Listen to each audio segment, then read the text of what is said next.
Evo danas je dan zaljubljenih, Valentinovo. Ljubav leti zrakom, ali s time lete i pravopisni problemi. Dan zaljubljenih ili blagdan Svetog Valentina ili prvo spomenuto Valentinovo, kako bi se zapravo to zapisalo? Velikim slovom ili malim slovom?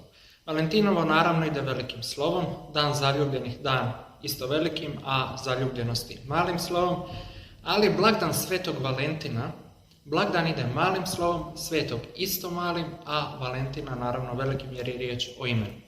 Zašto se to tako piše? Zato kada imate taj jedan opisni naziv toga blagdana, odnosno spomena nekog sveca ili božanske osobe, to se piše malim slovom. Dakle, blagdan neće ići velikim nego malim, Svetog isto malim slovom, a Valentina naravno velikim slovom. Međutim, taj cijeli izraz možemo skratiti pa reći samo Sveti Valentin. Sutra je Sveti Valentin, odnosno sutra je blagdan Svetog Valentina. U tom slučaju Sveti će ići veliko i opet naravno Valentin velikim slovom. I eto, malo sada da znate kako pravopisno točno čestitati nekome to Valentinovo, iako je možda najbolje sve ostaviti velikim tiskanim slovima da izrazite tu pravu i veliku ljubav.